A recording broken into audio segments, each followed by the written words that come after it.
Mom of two beautiful girls. I got to know pre-class online sometime in December. I was already pregnant after waiting for about 8 years. I was quite excited, being a first-time mom and then to two, because I was scared of what the entire pregnancy was going to be like. At the time I was joining, I disturbed them so much. I mean, the owners of Babymigo. I was always chatting because I had hyperemesis gravidarum. I had a couple of things. I would recommend Babymigo to anybody, any day, any pregnant woman, or if you already even have your baby, because there's also a mom circle.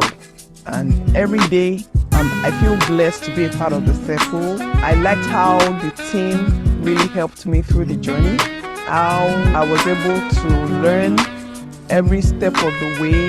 They held my hands, even when there were fears. It was personal to them. It looked like I was part of their family. Banker. Even on days that I was crying, really helped me. Them, sure it looked like was I was also down with me. And I'm glad that I joined Babymigo, pre-class and mom circle are great classes to be a part of. Thank you.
So beautiful girls. I got to know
Hi, mamas. Good afternoon. I think it's afternoon everywhere, regardless of where you are. Good afternoon. Good afternoon. Let me just turn my camera a bit so that we can all see me properly. So, good afternoon, mamas. Good afternoon. Welcome to today's webinar. And thank you so much for your time today. My colleague who is going to be hosting today's webinar is going to be joining us shortly, but I'm going to do a quick introduction. I would also give a brief, I don't want to call it speech, I'm going to call it remarks. So my name is Kemi Olawoye. I am the co-founder and the CEO of Babymigo. At Babymigo, we provide expert-led tools, resources for expecting moms, that's moms that are pregnant, and mothers with children between the ages of 0 and 6. We're very focused on providing resources that are localized to African women, because we know that regardless of where you are across the world, there are some challenges that are very unique to us and that we must talk about. One of the things that the feedback that we got, because we have different programs, and as we go along today, we're going to speak more about that. But one of the feedback that we have gotten from our moms that are in our communities would be that, pregnancy and having a baby, being pregnant, having a baby in other parts of the world, not in our home country, Nigeria, can be different. There are different challenges. We've heard things from, how things work with regards to accessing your midwife, to having a baby, to even like skin conditions that you may not necessarily have with your baby in Nigeria, and even like the immunization chart. So, for example, in Nigeria, when a woman is pregnant, you're required to take, anti-malaria medication. You're required to take the tetanus vaccine. But that may not be the case when you're outside the country as an African mom.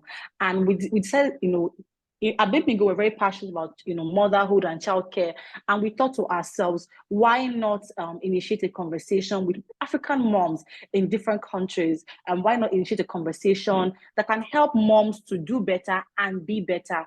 And that's why we decided to come up with this webinar, which we have themed Thriving in the UK as a pregnant or a new mom, African mom. Please, I'd love for you to share with us in the chat box if you could introduce yourself, your name, what stage of motherhood you are, and what location in the UK. So, are you in Birmingham? Are you in Coventry? Are you in London? And what stage of motherhood are you? Are you a mom of one? Are you currently expecting? Are you a mom of 3? What stage of motherhood are you? I'd love to hear from you in the chat box. While that is going on, let me quickly tell you what to expect during today's webinar. We have 2 panel sessions. We first have a medical panel session. We have a medical panel session, and we also have a mom panel session. Sorry, please, I don't know if my colleague promised, if you're on the call, please, could you reach Grace and let her know that she should join with her account. All right, then, while that is going on. So I'd love to hear from you in the chat box. If you could just share with us your name, your location, and what stage of motherhood you are. Today's going to be an intimate conversation. Like I said, our first panel session is a medical panel session. We have our experts. We have a gynecologist. We have a midwife. We have a pediatric nurse, all based in the UK, all practicing in the UK. And they're going to be sharing with us and even talking us through some conditions that are very common with children. So, for example, do our kids need vitamin D supplement because of the weather and the way things are in the UK, and just really so much more. So we're going to talk about that with our medical panels. If you have any medical questions, like I said, one of the things that we've heard from our moms in the UK is, the water. We know that the water is quite hard, and because the water is quite hard, it's not uncommon for kids to have some kinds of skin conditions if you're a mom and you have children in the UK. So, I mean, let's say we're going to have that with our medical panel. Also, we have our mom panel. Our mom panel is an intimate session. We have moms that have had their kids in the UK. Now, some of our moms had their kids first in Nigeria, and they maybe they're like their second or third in the UK, and they're going to just share with us some things.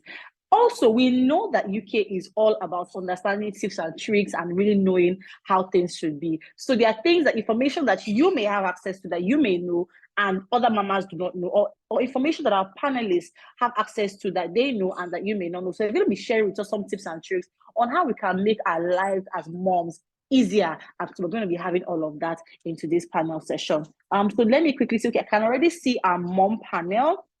I can see Mama Bukola. Hi, sis. How are you? I don't know if Tochi is here. And then I can already see Tolu, Wale, or Jose as well. Hi, Tolu. Hi, Bukola. You can unmute. Hi. Hi, good afternoon. Kemi, good afternoon. Good to have you Hello. here. Thank you so much for your time. Hi, Tolu. Good to have you here. So we're going to be waiting. We're going to hear from you in a few minutes, but let me quickly see if you can have a medical panel, because I feel like the mom panel is like heart to heart conversation. Like let's get down to the gist, the crux of the matter. This is an intimate session, like I said.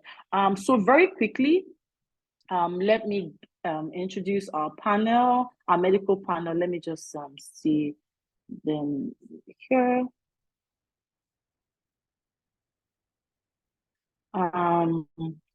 Dr. Ojone.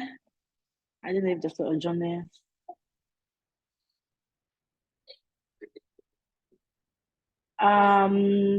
So if I don't see Dr. Ojone, I'm going to move forward with our mom panel so that we don't take too much time. Okay, so on that note, I am going to, can I see Tochi as well? Okay, so I think I'm going to move forward our mom panel, and then we can have our medical panel afterwards. So if our panelists, Bukola and Toli, if you could please unmute and turn on your video, and then we can get into the gist of today's conversation.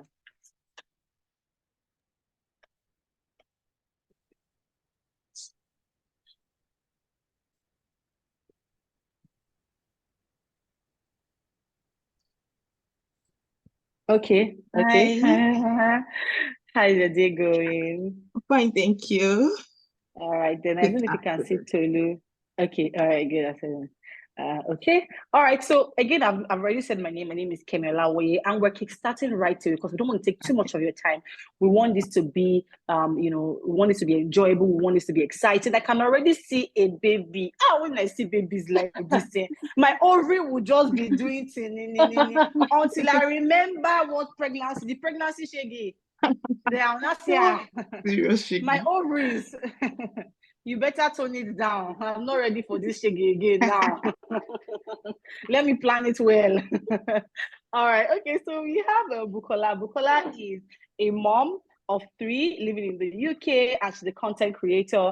And we also have Tolu Odusi. She's a mom of 1 and also living in the UK. I can already see our beautiful faces of our mamas. Okay, to get the conversation started, Bukola, I'm going to go with you first.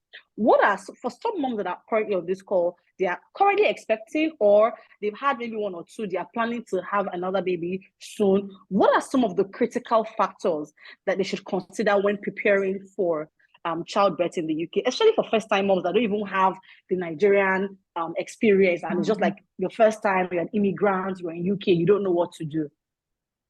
Thank you, Kemi. It's nice to be here. Thank you for this opportunity. So many things to prepare for, because it's a new phase for you, and you're in a new environment. Everything is somehow different. For me, looking from my own hand is different coming down here. So prepare your mind. That's where you start from.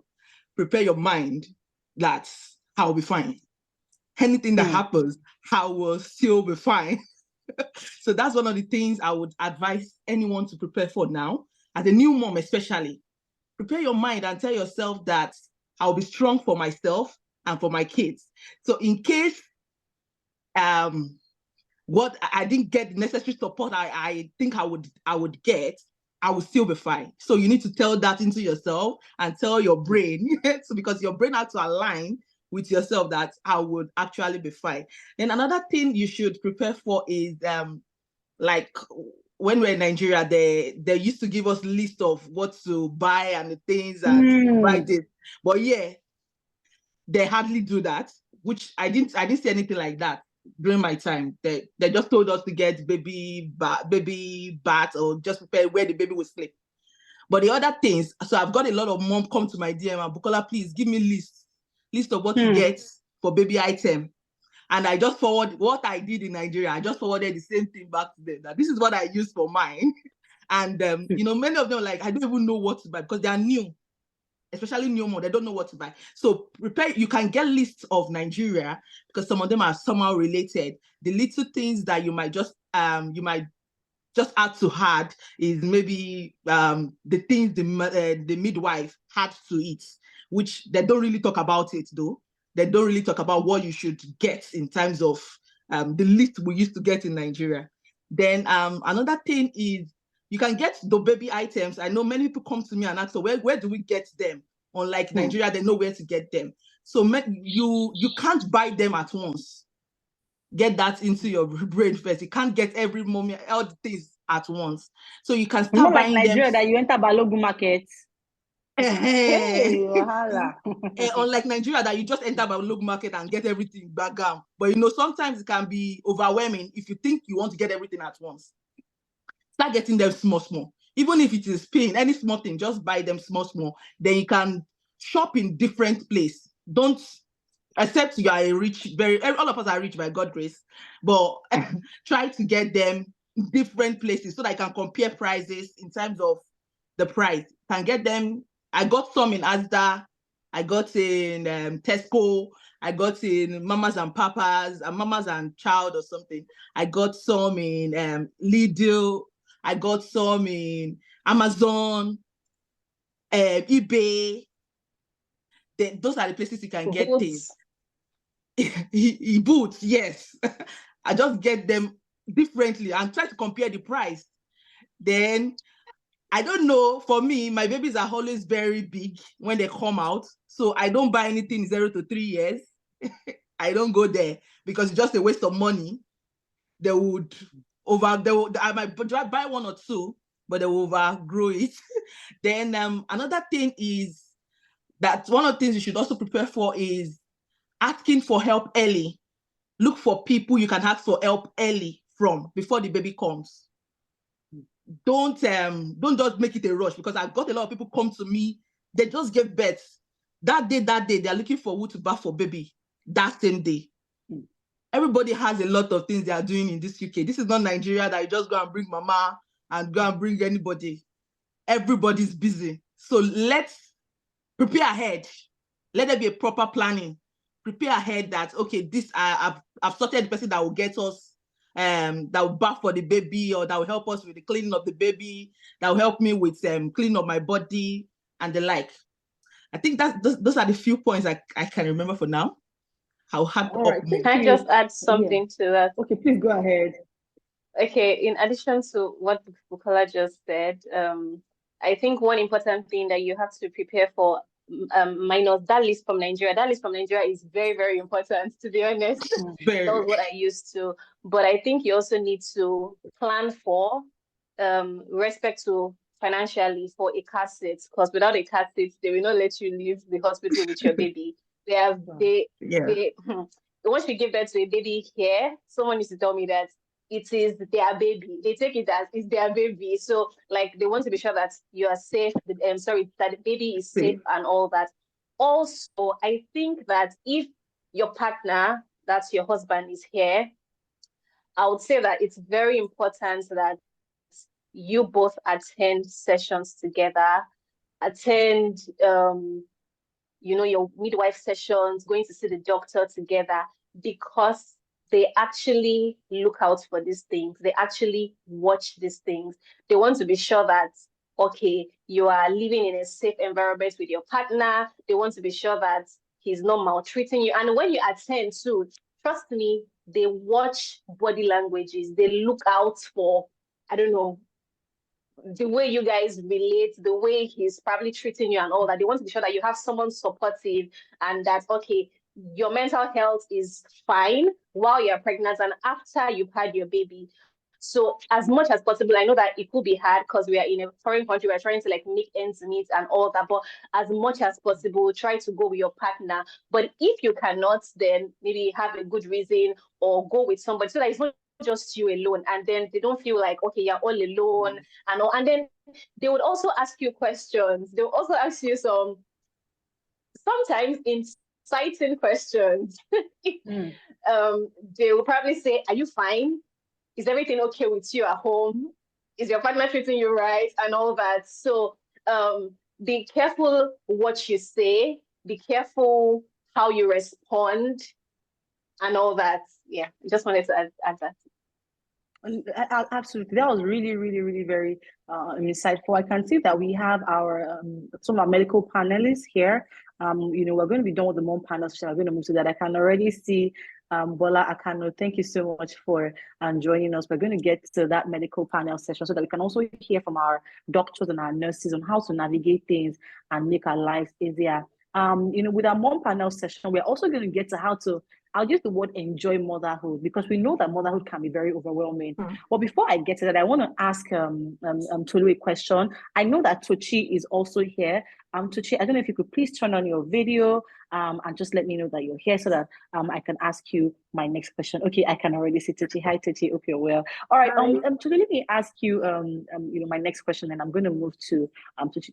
Tolu, when it comes to resources to help you overcome, even if we feel like, oh, we speak English, they speak English, we know that when they speak British English like this, if you'll be saying, is it comment tout à fait or is it sese? You won't know which one.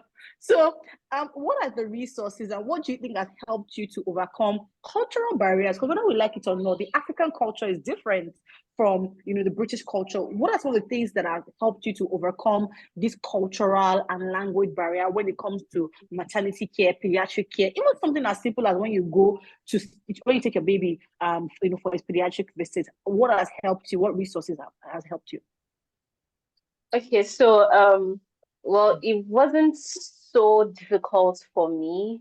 However, I absolutely agree with you that sometimes when they say some things, I'm like, okay, what did you say? I don't understand. Like, please do not be shy or do not hesitate to ask them to repeat themselves or tell them that you do not understand, because it's best for you to do that and to be able to avoid catastrophe or avoid making some mistakes that will be detrimental to yourself or to your baby than to, just be shy or just, keep quiet and take it all in. So please just tell them to repeat themselves with respect to maybe their accent or something, or they are trying to pass an information. Like, I know doctors too, especially if they're even writing something too, there are some things they'll write down in your books and you cannot even understand. You don't understand. Please tell them to explain to you, make it clear to you and all that, even the midwives.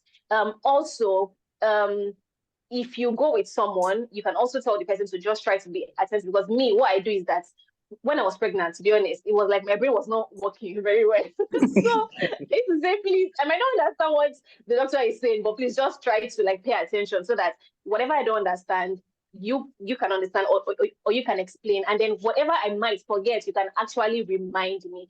Also, please, most likely there would have been people here already that have gone through this process. Like when I came here, I was very fortunate and lucky to have people that have gone through this process, and they explain, ask questions. Like there's a Yoruba adage that says, someone that asks questions, you will not miss road. If you ask questions, you would actually get direction, you would get guidance. Please ask people around for things that you need clarity on and all of that. I don't know if I've covered the question. Yes, absolutely, you did. Thank you very much for that. Let me move to Tucci. Tucci, congratulations on having your baby a few months ago. I also know that Bukola's baby clocked 1 a few weeks ago. So congrats for everybody. Congrats for all of us. Even being a mom, waking up every day as a mom. Seriously. Congratulations, something. Yeah. All right, Tucci, so congrats again on having your baby. I was hoping you could share with us, what was that experience and journey like for you? I know yours was quite recent. What was that experience like for you having your baby here? And just what are the tips you would like to point out to other moms that you just briefly share what your journey has been like? Right. Hi, everyone. Good evening. My name is Tochi. I'm a lawyer. I'm a digital creator. I live in the UK. I have 3 kids. I gave birth to my first in Nigeria, and then I gave birth to my other 2 here in the UK. So I would say that I think it's easier having a child in the UK from my experience. It's actually easier. And the fact that you just know what's up with you and your child, unlike in Nigeria where, for instance, you don't have, let's say, an insurance or something, health insurance. So for each scan you go for, you have to pay. As at that time, I think it was about 1,500 or 2,000 naira to get a scan, But here, you can easily just get a scan. They check your baby. So I think that's abnormally scan, first of all, is very, very important. If you're okay, everyone is in the UK. Let's say if you're in Nigeria, and it's always checking. But yeah, everyone here is in the UK. That scan is really important. It just helps know everything about the baby you're carrying, like if everything is fine with the baby. It's true that most of us don't want to hear it, but hear that, oh, something is wrong, or no, something is wrong, or something is not wrong. But it's actually the truth. You have to just always have it. Is very, very important. And then I would also say from experience, if you're just a new mom, don't buy too many things, right? Don't buy too many clothes, especially too many newborn clothes, because you might just waste it. Babies grow so fast. Before you know it, they've outgrown everything. If I'm to advise anybody, I would say you even start from 3 to 6 months to buy. Anything 0 to 3 months, just avoid it. Don't buy. Start from 3 to 6, because 0 to 3, the child might not even use it. Sometimes don't even buy size 1 diaper. Start from size 2, because all those things, you might have a big baby. There are only like tiny babies that use it. And most people that I know, okay, some people have like tiny babies, but they grow really fast, very, very fast. So you don't need that. Just buy the things that you need. And then I would also say make use of Facebook Marketplace. Okay. You will really get good things there and for cheaper prices. For instance, I just recently I needed a double pram. Double pram, the one I bought, I went online, is £240. I just got it on Facebook Marketplace for £80. And the person has only used it twice, right? Very new, everything is intact. So you will really get good deals on Facebook Marketplace, except you have money to buy new things, because there are people that always want to use new things. But as new moms, immigrants trying to just navigate life and survive and just find our way around, Facebook Marketplace should be your friend. You can get really nice beds, baby cots, baby swings, what are those things? What are those things? Car seats that someone mentioned, prams, push chairs and all. They are really nice. You will get them there for cheaper prices. Then also, something I would also mention, very important, let's try to prepare for maybe like unforeseen circumstances. This is something that nobody told me, but from my experience, I would say that as mothers, nobody wants to hear such things. Everybody will say, oh, God forbid. Not death now, not like death of your child. No, nobody's thinking about that one. But what I mean is maybe you have to spend a longer time in the hospital. Like it happened to me. So that's why I'm also advising, because sometimes we talk based out of our experiences, right? I had my first and second child, everything went fine. The second day or third day, we're out of the hospital, right? But having my third child, it wasn't like that for me. I spent more than 2 weeks in the hospital and I didn't prepare for it. So it was really devastating.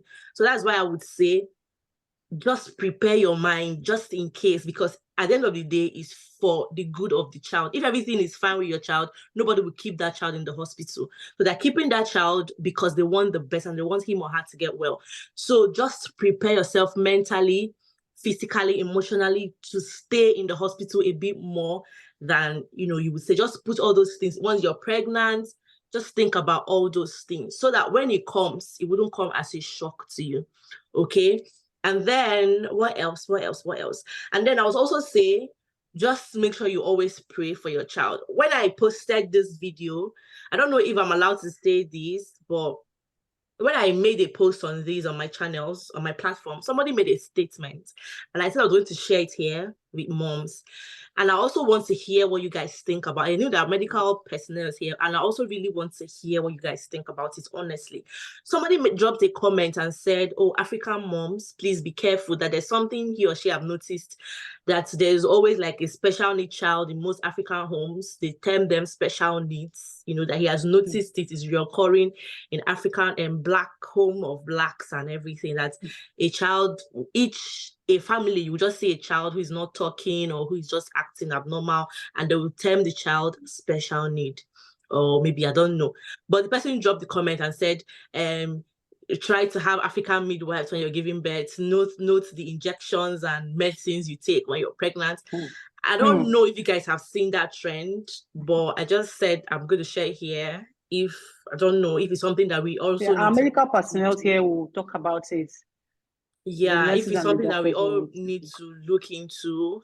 Because me too, I've seen that myself. Like, yeah, I won't even lie. I've seen so many Blacks, having children that require special care and all. I don't know why that is happening, but I think, yeah, it's just something we can. Thank you. Wow, that was very insightful. Thanks for sharing that. I can already see lots of questions in the chat box. So if you have any question that you know that is for the mom panel, please, you can drop those questions in the chat box. I'm going to ask. I can see one very crucial question. And if you have questions for the medical panel, so for example, this question we're going to address, I can also see another question that is for the medical panel, best addressed by the medical panel. We will talk about that when we get there. But I want to talk about support network. I feel like it's the elephant in the room. Because for example, you're a student, you need to go to school, and then you find out you're pregnant, maybe perhaps unplanned, right? And then maybe you're even unable to bring your mom yet, or your mom-in-law to the UK to be with you, and you find out that you're pregnant. Let me hear from Bukola first. How do you think that we can navigate support? And not just in the first few weeks of life, because we know motherhood that you need support every day. If you can get support every day, it will be helpful. Yeah, thank you, Kemi. That support system is a very huge one. When I want to use my experience, when I immediately got pregnant, as I said, I wrote it on my Instagram yesterday, and I was scared. I was scared because I was going to school. The school self, I never stand. Then I now got pregnant. I was walking, but walking was not that much. So I got pregnant, so I got disturbed. I started crying. I was crying from the hospital to getting home. That how can I be pregnant? I don't need pregnancy now. I have two already. So my husband just smiled at me and said, "Don't worry, God will take care of the baby." But all the same, one of the things I did was I asked for help from anybody like I just say, "Please, can you help me? Please, how do I do this?" Because we just came in, and I applied for my mom-in-law. Then they denied our visa. So when you just get there and you are thinking somebody's coming. So at that point, I was lost. I was telling myself that what will now help me? So that they deny our visa. I was disturbed. I one of the things I also did was to get in touch with my church. I know many people say that immediately I come in, I don't want to join any Nigerian church. I don't want to join African church. I don't want wahala of Nigerians. I want to keep to myself. But man, you cannot keep to yourself here. Except if you want to wound yourself. You really cannot keep to yourself. You need them. Somehow, you need them. Join churches. Join communities. I don't want to start counting how many WhatsApp groups that I belong to. I just joined them because I might get something that might be useful for my life in those groups. So I joined as many as I can. Recently, we did a Yoruba program in Hall. Yoruba community did a program, and the program was really huge. A lot of people got help through those kind of small communities. And I remember that one of the women in my church in RCCG here in Hall came to my house 2-3 days after I gave birth, and she was asking me, bring baby clothes, bring everything, let me bath for the baby. She's a nurse here, but she's a member of the church. The church really, and that is why, because I'm a member of the church, I'm also in a unit, they could help at that point. But but when you say you don't want to join any of those people, you don't want to have anything to do with African people, you want to be on your own. You're on your own, no? And imagine when the visa you applied for your mom didn't come in. You can't predict if they will get visa or not. You have already said you'll get help, but the help is not coming. So you reach out to people you could. Then your classmates, there are some people in your class that are Nigerians that have given birth before that could help. Speak to people. I know many people are secretive, they don't like to talk to, but you really need to open up. You need to open up. People would help you if you open up. Then another thing you can do is most places have African communities, little small communities, that if you go to African shop, talk to the African shop person, the person in charge. Most times they used to have 1 or 2 help to give you. Those people, they are just like abokis sitting somewhere. If you need help, go to them. You see those African shops, some of them can help you. Then another thing is make sure that your spouse is also ready to help. As in, try to speak to your spouse for help. This is not Nigeria where you can't, father cannot change pampers. I'm sorry, you gotta change the pampers. We'll change it together. So you really need to seek help from your partner, and don't put everything on your head. You are not El Shaddai.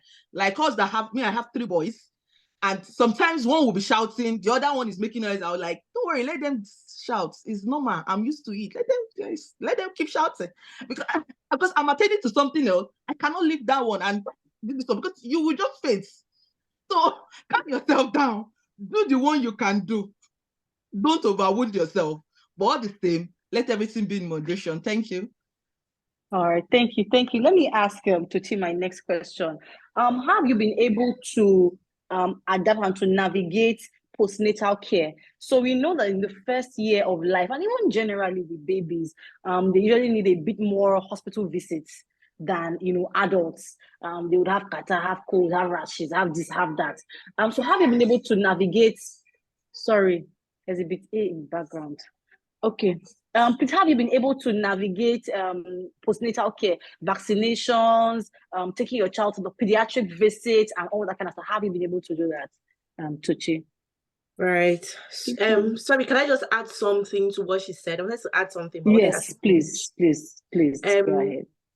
Please, if you can outsource or use money to buy help, please do. Yeah. If you can get a washing machine, if you can get a dishwasher, if you can get cleaners once in a while to help you clean, that money that you're spending, if peradventure you're not there tomorrow, people will still be making money. So sometimes just take a break and take care of yourself first of all, right? Take care, use that money you're making, use it. And the good thing about the UK is that you can finance these things. You can buy something and pay, monthly for like 1 year, for 3 months, spread the payments. So buy anything that would make your life easier. Buy a good blender, so that you won't spend so much time cutting and chopping and chopping. Do you know that now I can count the number of things I use the number of times I use a knife, because I just, use the blender to blend almost everything. Washing dishwasher is good. As you're eating, you're putting the dishwasher. As you're eating, you're putting the dishwasher and just running. Everything would wash. You pack and just anything. Cleaners once in a while, get them, pay them. That money you're hoarding, you're saving. Use it, spend it. Pay cleaners to come and deep clean your house once in a while, just so that you can rest and you don't have to do everything. Depression is real. And then your health, you might even get sick, you get stressed, you discover that you're tired and everything. And thirdly, if you can help anybody, you yourself, please do.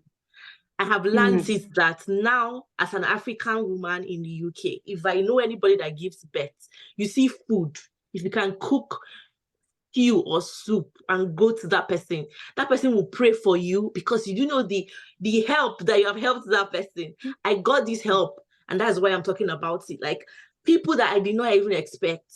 If she talked about African church, that might work for you. African church did not work for me.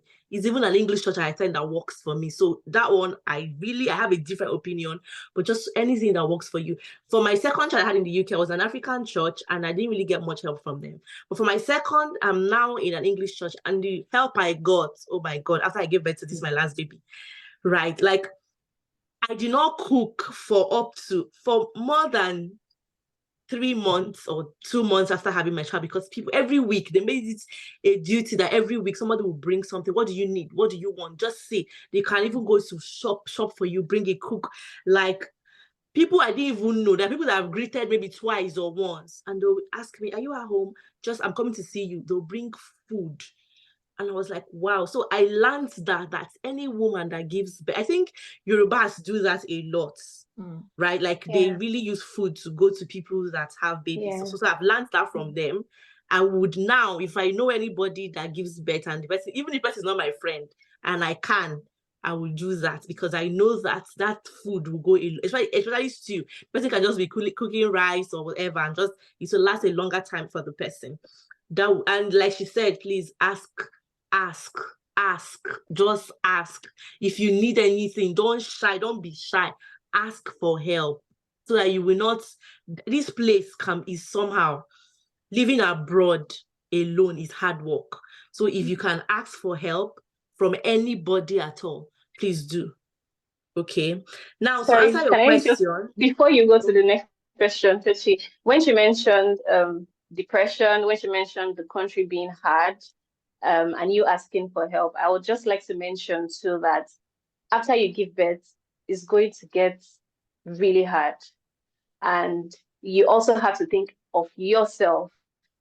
We are always thinking about the baby. Baby. Everyone around is always thinking Mhm. about the baby. Sometimes they'll come and ask you, they'll come and, how is the baby? Not everyone would ask, how are you? How are you feeling? So I would say that what worked for me, sometimes after I had my baby and all, I would probably leave him with his father or leave him with somebody, my brother or someone, and go somewhere.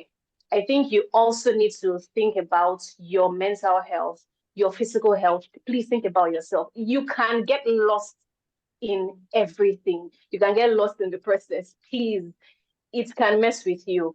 You can look for events to attend. There are a lot of free events to attend. You can go on Eventbrite. I actually found a particular community. It's called Several Seats. It's a community of Black women.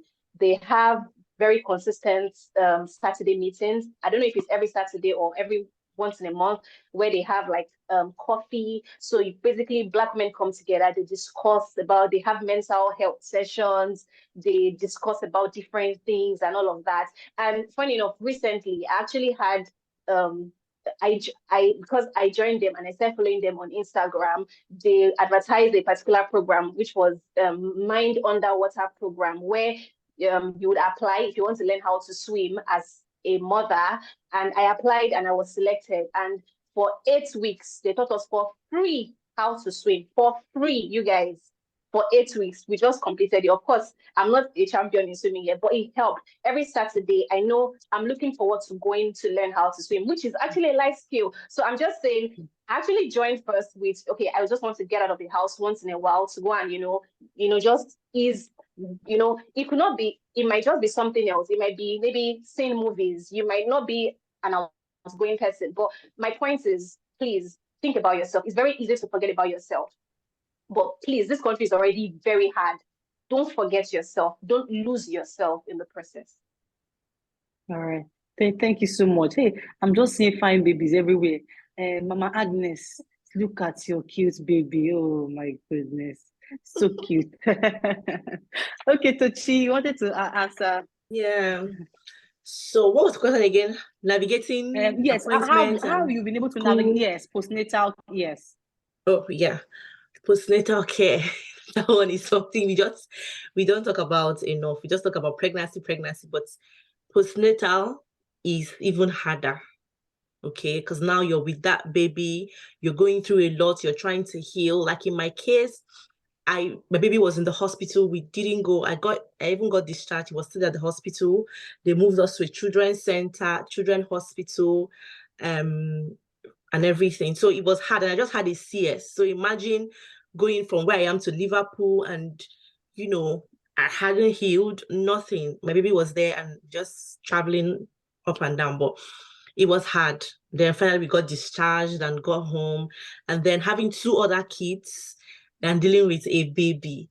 You see how hard that can be, doing it all by yourself. But the good thing is, we decided that, my husband and I decided that, let's spend money. So we decided our parents would be coming. My mother would come as she's going, my mother-in-law would come, and that's how we're doing it. And we are going to spend the money. Like I said, I don't talk about money, but yes, if you have money, use it to buy help. It goes a long way. These people are coming, and not only coming to even help you, staying with you.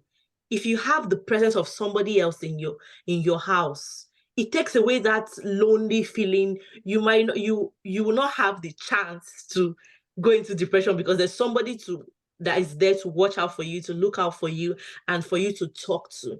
Okay. Then if you have a car, or if you can, learn how to drive. as women, most of us just shy away from it. We don't want to drive. We don't want to go through the hustle of passing driving test and going for a driving test and passing. Please, for the sake of your children, if you have 1, 2, or even 3, you have to start. If you're not living in London, please try to start driving. Try to buy a small car. That would help you. You don't have to wait for your husband all the time to come and take you guys to the hospital for appointments, because sometimes you might have your own appointment that you just have to go quickly. You leave your children. But if you don't have a car, by the time you get a taxi or go to take the bus, all those things will stress you out. But with your car, you can easily just start and go where you're going to, right? That would also help. Then talk to people, join support groups, talk to people that have done this thing before you. Okay, just share whatever you're feeling, and please always trust your guts as a mother.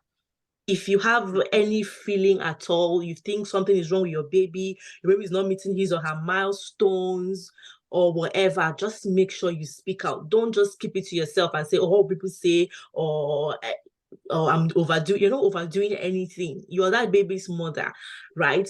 Just trust your guts and speak out all the time. Then take care of yourself. Heal properly. Most of us are so interested in weight loss, losing baby fat. We want to follow the trend. We want to slim down. Heal. There are people who they will not come out and tell you, but they tried it and they ended up in the hospital. I used to see questions like, some people will say, oh, I'm just maybe just 3 months old. I want to lose fat. What should I do? I want to jog. Where are you jogging to? You have all the time in the world to lose baby fat. It took you 9 whole months to bring out that blessed creature to the world. And you think you just lose baby fat in 2 days or it will just disappear. Some people don't disappear. Some people have very nice bodies. If you see that, you even know they gave birth. But if you are like me, that will get all the fats, get it. Accepting your children, you're enjoying it, you're loving your body the way you are. And then when it's time, after 1 year or maybe after 6 months or whatever, you can start gently, take it 1 day at a time to begin to lose weight. You can, join the gym or do from your house if you can't go to the gym, because I know that where are you going to leave your baby for to go to the gym? So you can stay in your house or jog around your neighborhood, whatever, and then cut down on your diet cut down on your food and everything and lose it. But my point is, don't be in a hurry. Don't stress out yourself because you want to meet up with people's standard. At the end of the day, those people you're trying to please, they really don't even care. Like, they don't care. They have their own problems and what they're dealing with. But you now, you want to meet up. You want to please them. You want them to see you and say, oh, you are slim fit. Oh, wow, your tummy is flat. Please, you don't have to please anybody. Yourself first. Take care of yourself. Feed your baby very well. Breastfeed that baby. Eat so that you can breastfeed the baby. And then when it's time for you to lose, sometimes when you even stop breastfeeding, gently you start losing, getting back to your body and losing so don't stress yourself. And then lastly, I would also say, just pray. I believe that God cannot give you something that he hasn't equipped you for. Whatever that he has placed in your hands, he has equipped you to take care of that thing. So sometimes when you feel like giving up, when you feel like it's too difficult for you, it's too hard, just talk to God and say, God, the blessings of the Lord make it rich and added no sorrow. You have given me these children and you would help me take care of them. It works for me all the time. I talk to God about literally everything, just name it, everything that you would normally laugh about and feel like he's useless or he's nothing. I talk to God about it and it always works for me. Then, again, if you have anybody that attends maybe the same school with your child, you can do the Nigerian style and talk to them to be dropping your children. Especially if you just had a baby, so that you won't be taking your baby, like your little baby, in the cold and going out. It might be very hard. So if you have somebody that lives close to you, that your older child or older kids attend the same school with, you can do the school run thing together. Talk to them to help them drop, or what am I saying? Talk to them to help drop your older kids in school and bring them back if possible. That way, you don't have to go out all the time, except it's really, really important, or is you don't have anybody like that lives close to you. Then you can now do it, and God will really help you. So Thank you. that's it Thank for you. now. Thank you so much, Tochi. We'll now take the questions in the chat box, and then once we take the questions in the chat box for our moms, we will then end this panel session by touching on how you're thinking about disciplinary restrictions that are currently the disciplinary restrictions in the UK, and then we'll just talk about general motherhood. So let's take the questions in the chat box. And for those that are just joining, my name is Kemi. I'm co-founder and the CEO of Babymigo. Babymigo would provide tools, resources for pregnant women and moms with children between the ages of 0 to 6. So I'm going to take the first question I can see here. Okay, so many questions already, but there's a particular first one. Okay, yeah. So I'll direct this at I don't know who would take, but let me just say, please, what tips do you have for a new mom who needs to earn money or work remotely? Kindly advise. Because you don't take this, so I don't know. So what tips do you have? Yeah. Okay. One of the things that think that can work for a remote mom is ask for flexibility from your employer. Ask for in terms of timing. You can some company can be kind enough to give you some flexible time in terms of closing early at maybe like 4 instead of closing at 5. You can always ask if there's because you just give birth, they can always give you. Then because I don't know the kind of environment you have. My own house have a small hut. That's where I do as my at the back of my house. So I go there to run away from the noise for remote work. So I go to that secluded place but you have to have somebody around if you want to do such. But if you don't have anybody around, you can play song or play stuff for your child on the iPad while you are working, but you can actually view and see the child or check part time to always check to see how the child is doing. But it depends on the kind of job you are doing. If it is customer service that you have to be on the call all the time, so you really sometimes you might need to have somebody around because it's not all the time that you work, depending on the type of job you are doing. Then yes, depending on the type of remote job. Some remote job is just to be in a meeting, respond to mails and but if it's something like customer service, you have to be, while you're on the call, your baby is crying and you're on call with customer, but you can actually say to customer, I've done customer service before, and you can always say, is it okay if I place it on a short hold while I attend to something, while I check through your questions for you? You understand? You can just use that kind of stuff to attend to baby, but it might not really be too easy, but you will find a way around it, trust me. Okay. I don't know if Tolu or Antochi, if you have anything to chip in for any money. Is the person talking about tips to help her get remote jobs, or is she already doing remote jobs? Yeah, I think that's what I wanted to ask too. Yeah, because I think she's asking if tips that can help her get remote jobs, something like that. A job that she can Yeah, stay she at says, home. let me take the question again. She said, please, what tips do you have for a new mom? So she just had a baby who needs to earn money or so she doesn't have the job and work remotely. Yes, she doesn't have the job and she's not able to earn money. Okay, yeah. So firstly, from experience, I would say UK environment actually brought out the businesswoman in me. So when I first moved into the UK, I'm a lawyer, right? I trained as a lawyer in Nigeria, worked as a lawyer. So I've always been this career person, never thought about going into business, right? I felt it was not for me. But moving to the UK, I realized that I had it in me. It's in you, So the loneliness, the environment, everything I had to bring out the best. So that was how. So first of all, I would say, what skills do you have? How can you monetize those skills that you have? Okay, I started YouTube, I started content creation because I'm a lawyer. I talk, lawyers talk, and I realized I do research. So I realized this is something I can actually do.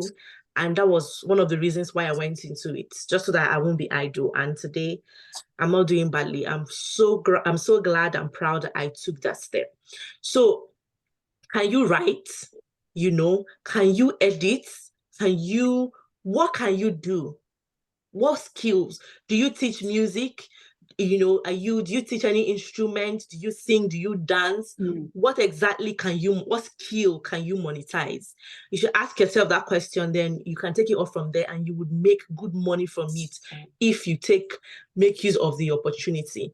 Then secondly, I would say, if you want remote jobs, you have to upskill. Most of the times, what you will get is customer service, and customer service jobs, to be honest, are very stressful. You don't want to add that stress to your child. I will not do it. I will not recommend it to anybody I know. Because everybody that I know that have done customer service jobs, they didn't have anything good to say about it. Some of them quit in 2 months, some of them quit after 3 months, some of them quit even after the next month. Because imagine adding that, so somebody's calling you, shouting at you. The truth is, that's what you're employed to do. These customers are not satisfied, so they are venting out on you. And imagine pouring out their frustrations. You're trying to, hello, how can I help you? And instead, this person just cutting you out and shouting at you, and you now end up going to pour that anger on your husband or on your children. So I wouldn't even advise anybody to go for customer care, except you love it and you are a customer person, you can do it. But yeah, so what I mean is upskill, so you get a better job. Upskill, if you can go into IT, there are so many trainers now that are helping people, and very affordable. You can take up one of these, if it's project management, if it's business analyst, if it's data, if it's whatever it is, just try. It might be HR, you can transition into HR. It might not be IT, it could be HR, it could be anything. Just take courses that would help you get these jobs. You could go for admin roles as well. There are admin jobs that you can work remotely or get hybrid, work in the office for maybe 3 days and work from home for 2 days or something like that. There are so many other jobs like that you can do, but most times you just need to upskill. So ask around, research on whatever you would like to do, take the courses that would help you and go for it. But if you want to start with customer service, it's a good way to start. Many people started from there and, eventually progressed and did other things and moved forward. If you can start with that, if it's the only thing that's available for you to get, then that's fine. But please don't stay in that job for too long, okay? So that's it from me for now. Yeah. Thank you. So for new moms, I think it's just important to be conscious of the fact that you may not be able to do things. That you may not be able to do things that you were doing prior to having your baby, and you need to make that conscious effort on ways to earn. So I don't know if you have anything to add, but let me go to our next question. So we'll just try to answer the questions in 60 seconds so that we can touch on the questions and we don't take too much time. Okay, so someone is asking. Okay, Tolu, please go ahead. Okay, in addition to everything that Tuchi said, you can also participate in surveys. There are surveys that you can actually do on your phone and just get paid money, and you can do it maybe while you're cooking or you're just, I don't know, doing something else. You can apply on different platforms, I think, and you can actually make money through that while you're home. Yeah. Okay. All right. Thank you. Okay. So the next question, sorry. Okay, let me just ask this one. This person says that, hello, lovelies. I want to bring my mom to the UK to help me as a new mom. Can you elaborate on that? I know. Okay. Go ahead. Yeah, bringing your mom. I brought my mom. My mother-in-law is here currently, so I would say, I don't know what you want. Do you mean what you need to prove for them to approve the visa, or I don't know what you mean by elaborate on that.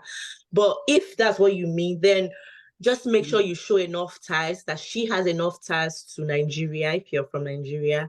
Maybe you could add if she has a shop, if she has a house, a property, if she has a store, if she has whatever it is she's doing, if she's working as well, you can add that. If your mom is still working, you can add that as evidence that she has styles. If your father is still alive, you can add that her husband is waiting for her in Nigeria, so she's not going to run away if she comes to the UK. If she has grandchildren in Nigeria, put all their pictures and all that evidence to show, because this is one of the major reasons, being an immigration advisor in training, I would say that not being able to prove home ties is one of the major reasons they deny people's visit visas.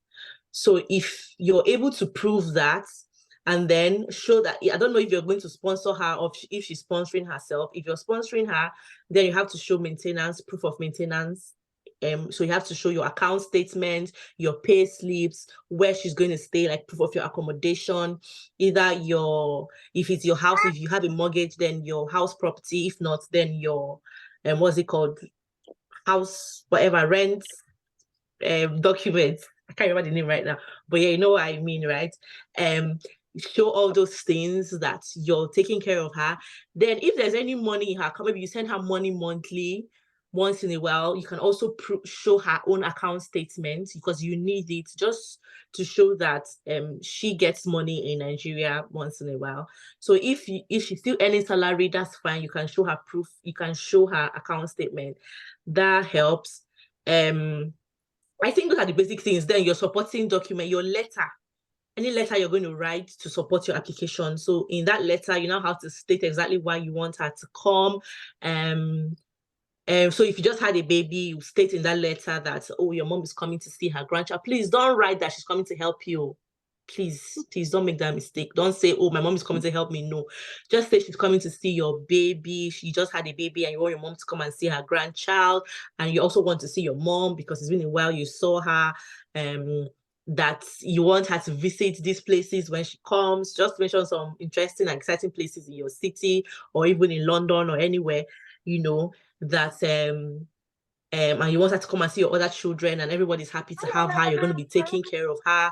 You're going to be responsible for her everything, her feeding, her accommodation, you're going to take care of her basically. But if she's the one taking care of these things, then you now know how to write the letter to cover that as well. So if you just provide all the necessary documents, show home ties with your home country, and show proof of funds, evidence that you can take care of her, I think they should grant you a visa. Shouldn't be hard. Thank you very much, Tushi, for that. Let me direct this one at Tolu. Someone is asking, do you get hospital packages in the hospital or you go with yours, especially for the baby? I'll be in the UK in a month and I'm already in my second trimester. Okay, so I actually think it depends on where you are, where you're based in the UK. For me, that I was based in London, Access, I did not get hospital packages. I was just given a baby cap after I had my baby, except you mean maybe like medication, which is not a lot too. I think you get vitamin D. I know the medical, the panelists for the medicals will speak on it. However, I had to go with like most of the things that use diapers, like for after birth, change of clothes, baby clothes, body suits, and all of that. However, I know of a friend that is based in Aberdeen, and she sent me a box that is sent her like before she had a baby, a box filled with so many goodies, like for her baby and all. So I think it actually depends on where you are or where you're coming, where you're coming to in the UK. But I think just like the Boy Scouts slogan that says, please just be prepared, be prepared. Don't just rely on the fact that, okay, they might or they might not give you something. I think you just come prepared, just come ready for you and your baby. All right. Thank you very much for that one. Okay, yes, so I'll take this one as the last question for the mom panel session. So someone is saying that how do you remain, and Pizeni also mentioned that our panelists have their YouTube channels and they have lots of helpful resources. I can say that they have lots of their YouTube channels and their Instagram.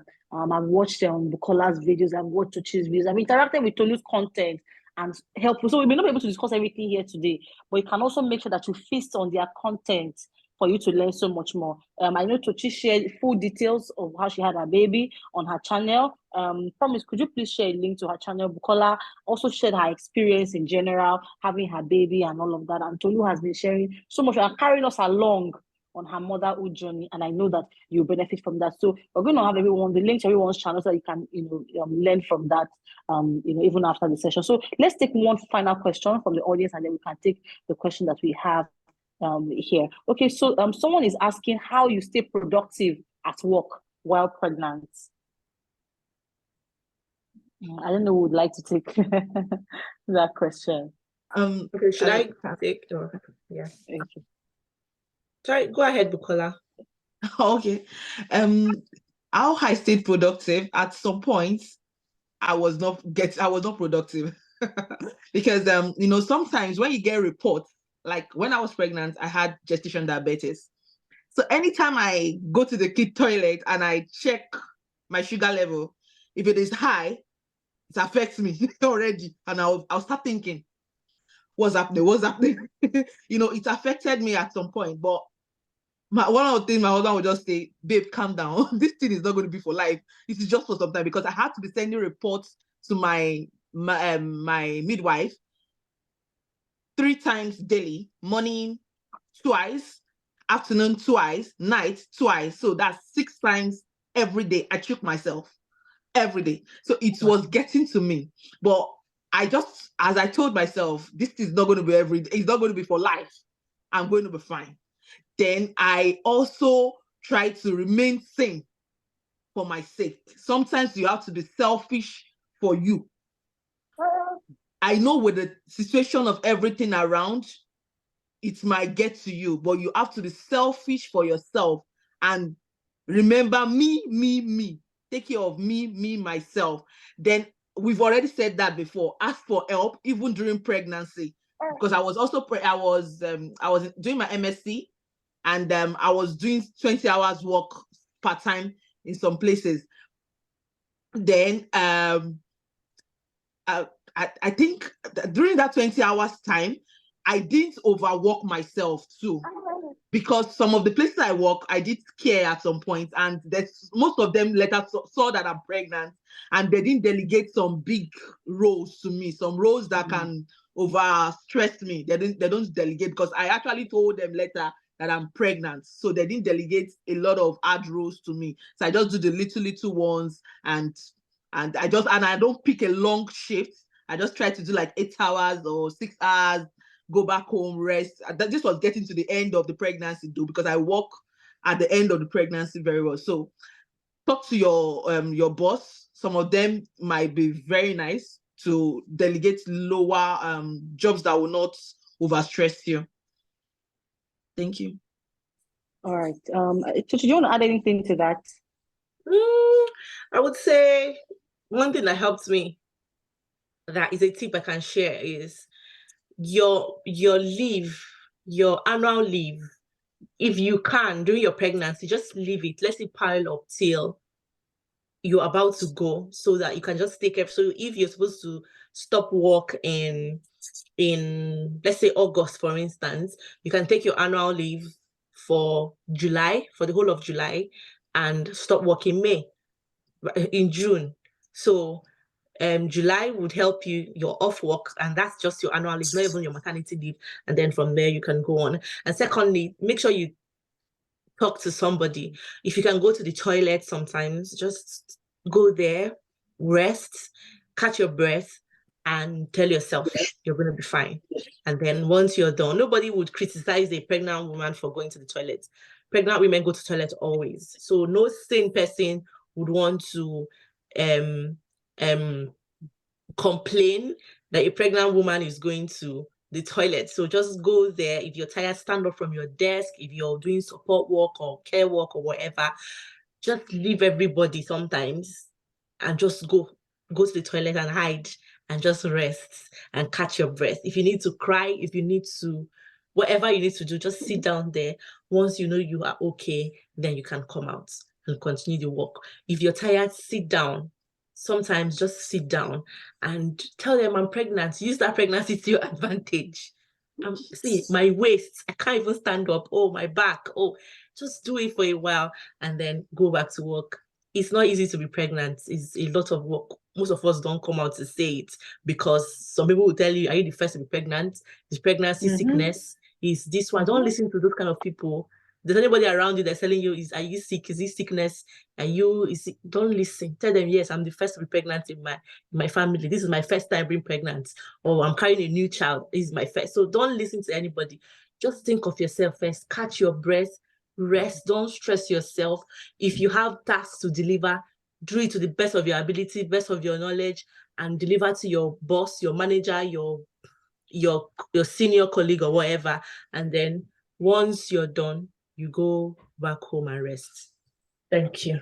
All right, thank you so much. So I'm going to hear in 60 to 90 seconds, I want to hear our final thoughts for our moms. I hope that everyone that has joined, if you need to learn a thing or two from the mom panel, I'm going to bring our medical panel up in 5 minutes for them to answer your medical questions. I can see a lot already around scan, vaccinations, etc. Our medical panel are in the best position to answer those questions. So I want to hear from our mom panel. Someone says, is there a link for the survey job? Okay, so that's Tolu. So we've already shared links if you want to interact with resources and with any of our mom panels in 90 seconds. What are your final thoughts on how moms should navigate motherhood in the UK? And in addition, I'd also want you to quickly touch on how you're thinking about disciplinary restrictions. As African moms, especially if you had your first and your second your second baby rather in Nigeria before coming to the UK, and they don't when in Nigeria, Egban is koboko that you usually use. Then you say don't do that. So how are you thinking about disciplinary restrictions, and what are your final thoughts on how moms should navigate motherhood for an enjoyable journey? So Tolu, you can go first. Okay, so navigating motherhood, I know we've already touched on a few while we're discussing, but I would say first and foremost, have a higher power that you believe in, and always consult that higher power. For me, it's actually God. And as hard as this is, I just had my first child, so I'm very new at this, but I constantly go to God for everything, and He has actually helped me. To be honest, whenever I'm thinking of something, I realize that before I even finish thinking about it, it's already getting sorted. And it's because I'm always going to Him to ask Him for help. So He's actually helping me. Also, navigating parenthood and all that, and being a new mom in the UK is hard. So you actually need support. You need support from friends. If you are lucky to have family here, you need support. Even if you have to just hop on calls to talk to people that are not even in the UK, that in Nigeria or in anywhere else, please talk, be encouraged, get people to make you laugh, get people to make you talk, share your problems. The problem solved is shared is half solved already. So please talk, get engaged with other things. Your life, yes, this is a very primary assignment, and we have to deliver to our children and also to our maker as mothers. But also don't forget yourself, don't abandon yourself. Do things that used to excite you, do things that make you, or probably learn new activities, get involved in doing new things that get you excited, so that you don't just get withdrawn or get depressed or feel like. Also, don't be too hard on yourself. You can feel like, my life is on standstill, my life is on hold. So many my friends are doing better, people are achieving things, people are doing things. Please don't be too hard on yourself. And also, don't judge yourself. Don't think you're a bad mother because something is not happening or because your child is not doing. Also, don't compare. Oh my God, I'm sorry, you said 60 seconds. Don't compare your child's progress to other children's progress. Every child has different times, different milestones, that different things they will attain at different times. Please don't be too hard on yourself. And also know that everything is going to be fine. Everything is. To be honest, you're not the first person that's going through this. I'm not the first person, so everything is going to be fine. Just put your mind at ease that everything is going to be fine. Also, respect to the disciplinary aspects. Well, of course, you can't spank your child outside. Let's start getting that into ourselves so that we don't get into trouble. Please just try to remind yourself, if possible, don't it, because I remember recently one time I went out with my nephew, and boys, they can be very playful and all, and I was like, I'm going to spank you. And one white woman just looked at me. I'm like, oh my God. So even as you saying it that you're going to actually spank, just be careful, right? But I know that you can actually talk to your children. I actually plan to, keep on talking to my child and my children, keep on trying to inculcate, good cultures, good manners, good norms. And also I intend, even right from when your baby is still in your belly, if you're still carrying a baby, if you're still pregnant at the moment, please start speaking life into your baby, start speaking, start declaring over your child now. And when you've had your child, so keep on praying for the child. And I feel like God is the one that will direct and, make them to be good examples. Thank you so much, Tolu. Thank you so much, Tolu, for that submission. Tochi, what are your final submissions? Yeah. Finally, I would say, like Tolu said, don't compare your child to anybody. Okay? Every child is different. Just understand that, yes, every child, okay, Babymigo will tell you that every child has an expectation. They're supposed to meet, each development milestone. But if your child is not meeting it the way they are supposed to, don't get so worried and start over. Just if you feel like it's too bad, then you can talk to your doctor or you call your GP and all. But what I'm trying to say is just don't compare your child. Some children walk at 10 months, some walk at 12 months, some walk at 14 months, some 15 months. So don't, just take it easy and know that every child is different. Then secondly, I would say just take everything easy with yourself as a mom as well. Don't overstress yourself. Don't overthink things. Don't be too hard on yourself. It's okay to feel stressed. It's okay to feel, overwhelmed. It's okay. But just understand that it's a phase. It's going to pass. I tell myself that it will only get better. It can't be worse than this. My first child is 5 years old, right? She would just keep growing. She can't go back to being a baby. So it will just get better. Your baby will not be 6 months forever. Your baby won't be 5 months forever. Your baby won't be 1 month forever. They will keep growing, and it gets easier as they grow. I look at people with teenagers sometimes in my church. There's this lady, she has grown-up boys and girls. The last child is 15 years. And I tell myself, yes, I'm going to get there. I know that. So sometimes she even tells you, just enjoy the phase that you're in. Because at a point, you begin to miss this phase. It's hard, though. I'm not saying it's easy. I'm going through it with 3. So it's hard. It's very hard. But just to enjoy it. Try to get help. If you can bring your parents to help, try to. If you cannot, or you don't even have parents, it's okay. Just ask for help whenever you are necessary. For my second child, I did Omugo by myself. Like, my husband was doing, when you and your clueless husband, your clueless partner, you're both caring for a newborn baby. Because that's what we did for my second child. We just moved to the UK. I had my child almost immediately. I moved. Like, I got pregnant. I think I got pregnant maybe the week or even the day I moved to the UK for my second child. Yeah. So we had to do it all by ourselves. It wasn't easy. It was hard, but we did it. Right. But for the third child, we decided that, we're not doing that again. So we said, and things got better for us as well. So we could actually afford to bring somebody. And we did. So if you can, just ask for help. Ask for help. Buy that help if you can afford it. If you can get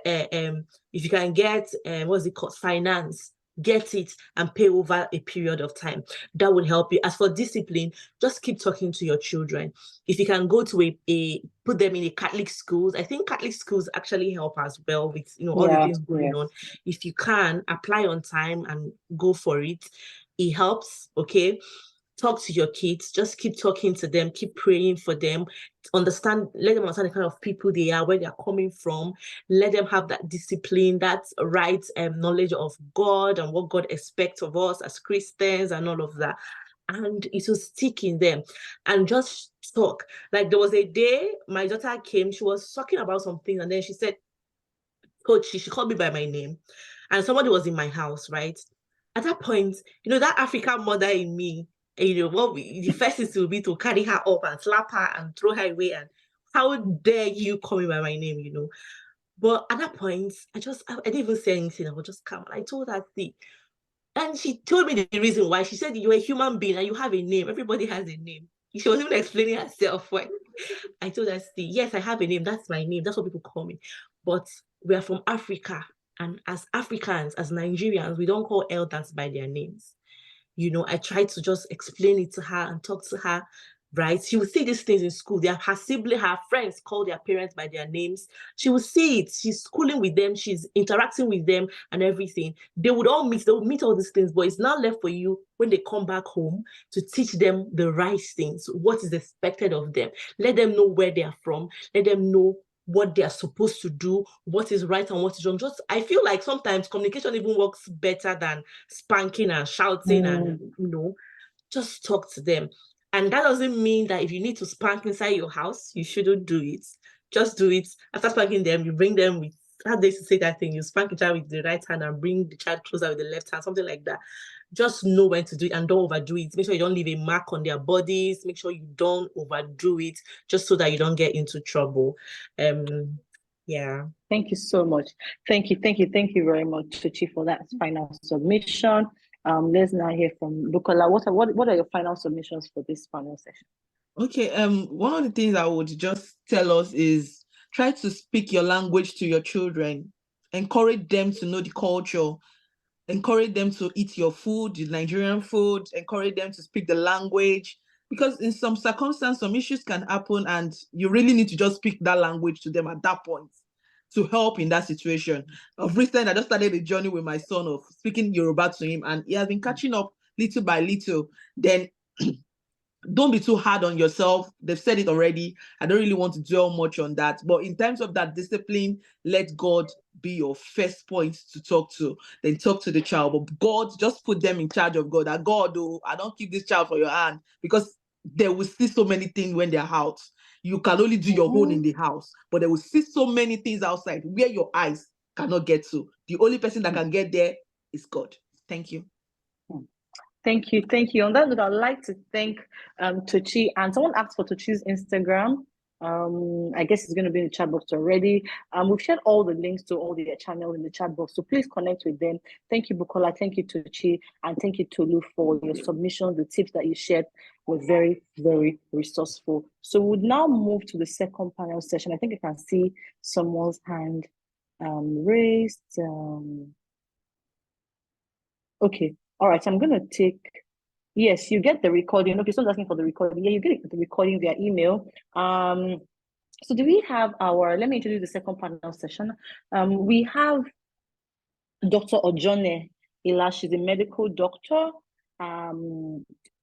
She's an OBGYN with NHS. We also have Olajumoke Adebayo. She is a global maternal health researcher, UK. And then we have Bola Akano, who is a registered nurse in the UK as well. And we have Onilola Olatunji, who is a registered pediatric nurse with the Children's Trust UK. So we have all our medical experts here who are going to be sharing their thoughts on different medical questions that I can already see in the chat box. But let me quickly share. I've talked a bit to us about Babymigo. Someone said the IG is not here. Okay, promise my colleague would look for the IG. If you would want to connect with us, Babymigo, on our Instagram, we're on TikTok, we're on Facebook. You can connect with us. We have also over the years developed services and products to make the lives of moms easier, and we can take confidently that we have served a lot of moms in the UK and actually in over 7 countries. So if you're currently expecting and you want to also have an antenatal support system in addition to going for your physical antenatal, you can be a part of our antenatal community. More details will be shared with you in the chat box. If you're also a new mom, you have babies 0 to 12 months, we also have a community that you can also be a part of. And in the community, you get pediatric information and the likes. We are available to serve you. And then we have a community if you have a baby that is 1 to 6 as well. So all of these communities are available so that we can support you on your journey. Let us now move to our medical panel session.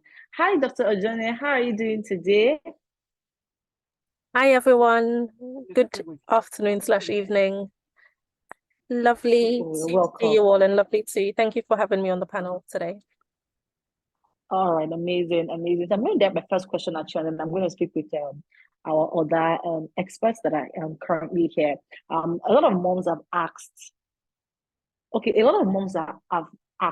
what are the major differences between prenatal care back in our own country, Nigeria, and in the UK? And what are the recommendations as an OBGYN? What general recommendations do you have for moms that I expect we're going to get to moms that have already had their babies? But what general recommendations do you have as an OBGYN for moms, African moms in the UK who are expecting? So that's a really good question. So in terms of the differences, I'm not entirely sure because I haven't actually practiced in Nigeria as a doctor, but I think from what I know from speaking to friends who live in Nigeria and have gone through pregnancies in Nigeria, I think the antenatal schedule is not a fixed sort of schedule. It might be if you have like maybe a private healthcare package, for instance. In the UK, under the NHS, which if you live in the UK, you would be entitled to. Under the NHS, you have like a really clear antenatal schedule. So you've got your booking from when you fall pregnant and you book with a midwife. And then they make a schedule for all your antenatal appointments throughout your pregnancy up until your delivery. And it's all really sort of like regimented. It's quite scheduled. So you know all your appointments from the beginning. We have fixed times that we need to do certain things, like certain blood tests and certain scans. And so all of those will be scheduled from the beginning of your pregnancy in most cases. I think that's probably quite different to, correct me if I'm wrong, to what the system is like in Nigeria. Yes. Yeah. So I think one of the main things, just sort of on a more personal level, I think in general, the healthcare system in Nigeria tends to be a bit more like paternalistic in the sense that the doctors or the midwives or the healthcare professionals that you see often know best, and they're almost telling you what to do and telling you what the do is. In the UK, it's quite different in the sense that it's more of a shared decision-making model, where you'll find often in your appointments with either doctors, midwives, nurses, anyone, that we will offer you options. You know, there might be 5 ways of doing something, and we'll tell you what all the options are and what the pros and cons of each thing are, and then let you make an informed decision after we've given you all of that information. So I think it can be quite alarming because I've spoken to friends who just want an answer for what to do. So I think it can be quite alarming where like your doctor or your healthcare professional isn't telling you exactly what to do. But that's what we tend to do because we don't like to take that decision-making power away from the patient. I would often say if it were me or my sister or my mom, this is what I would do. But we would give all the options before, and then ask, the patient to make a decision normally. So I think those are the main differences. And obviously it's free, it's under the NHS. Maternity care is fully covered. That's all of your antenatal care, your delivery, and postnatal care, any complications, it would all be sort of covered by the NHS, unless, of course, you decide to opt for private healthcare, which then would be sort of chargeable depending on where you go to. All right. Thank you for that. So I was asking you that from your practice and from what you have seen, I'm working with immigrant moms, in the UK that are expecting. What recommendations would you have for expecting moms? And someone also had previously asked about the vaccine schedule for expecting moms in the UK. So did you say expectations? What expectations? No, expecting moms, pregnant women. No, for pregnant women. What recommendations? Yeah, so what are your recommendations? Yes, based on you seeing and consulting with immigrant moms. So what tips, what are two key tips you would share with them, and the vaccine schedule? Yeah, I probably have more than 2, but I'll say it like sort of in a paragraph. I think a lot of moms that I've come across who aren't used to the system expect, similar to what I said before, kind of expect to be told what to do, and don't always come in like armed with the knowledge that they need about their own bodies and about their babies. So for me, one of the most important things I'd say to expectant moms or want to be moms is to do your research and to know what all the options are. In the UK, obviously, we Africans are ethnic minorities, and while most people are nice and open and welcoming and friendly, there is sometimes an inherent bias that healthcare professionals might have if they're from a different ethnic group to you. So to sort of try and combat that, you need to have all the information at your fingertips. You need to know what your options are. So when you go into an appointment, into a clinic or into the hospital, know what the options are, know what you can ask for, and always ask questions. Don't be afraid to ask questions. If you have an appointment and they're doing something and you don't understand it, ask what it is. Or if you know that you might be, you know, for instance, we have women who want epidurals in labor and they aren't offered epidurals at the right time. You want to know, why aren't you being offered an epidural, you know, just to make sure that you are getting the full access to everything that you are entitled to. So go in armed with information. Don't be afraid to ask questions, and know your own medical history. Like, know the things that you have been through, your past obstetric history. So your previous pregnancies, what complications you had, what type of deliveries you had, any, you know, other pregnancies, any miscarriages, any surgeries, any other medical conditions in you, in your family. Make sure you know the medications you take. Just have all of these things really clear in your mind before any appointments, because that's what we would want to know. So you don't waste time trying to find out, oh, what was that medication, or what was, you know, just have all of those things down and clear so you can be efficient with the use of the limited time that we've got in NHS appointments. All right, thank you very much for that. Let me move to Nosabimbola. Thank you very much for joining us today. Hi everyone. Thank you for having me, Babymigo. I think it was good that you invited me to this program because I could serve two purposes. I work as a nurse here in UK, and I also had my baby in UK. I had my first baby in Nigeria, and I had my second baby here. So I can really compare and give you the picture. So following what Dr. Ojone has talked about concerning the what to expect in prenatal classes. From my own experience working in a maternity unit and also being a pregnant mom previously, I'm going to say that unlike Nigeria, where you can decide to declare your pregnancy in second trimester, I would not advise that in the UK. I'm going to categorically say that the moment you realize you're pregnant, make it known. Because naturally, if you are in the UK or if you are new, if you are coming in for the first time, you should have registered with a GP. So your GP is like your local health provider that is within your community. So the moment you do a pregnancy test, even if it's just a strip test you did and see that it is positive, just call the GP and let them know so that you can get a date as soon as possible to have an appointment fixed with the midwife. That's the best thing I'm going to advise, because there's something called a dating scan that you're expected to do at 12 weeks. And ahead of your last menstrual period, the dating scan is more valid because it gives like a more precise information about when the baby is due. So if you miss out on the dating scan, it can have like it can provide a clouded picture of everything that follows in your pregnancy. So whatever you do, don't be too secretive with letting your medical practitioner know that you're pregnant, and getting yourself fixed up with a personal midwife and getting things done as soon as possible. Then I'm also going to say that if you have been fixed with a midwife, it is very important that you have a personal relationship with your midwife. Nothing that should go beyond professional boundary, but it is not a bad idea if you have the phone number of your midwife at hand, just in case anything goes wrong.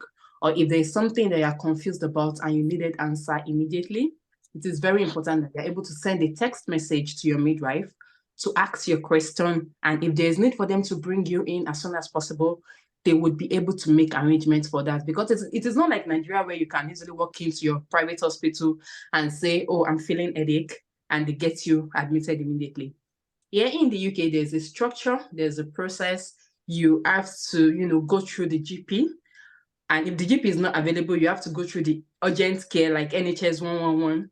If that is not available, then you cannot escalate and go to the ED, or you call the ambulance. So if you don't understand the structure of how things work, and like the people in the mom panel have talked, and you decide to keep quiet, things could go wrong, and it could go so badly that it may be too late before amendments can be done. So it is important that you have a personal relationship with your midwife so that you can have access to information as much as you can, get. Another thing I'm going to say is, coming from Nigeria, there's one thing we need to work on. It is laziness to read. We must be ready to read.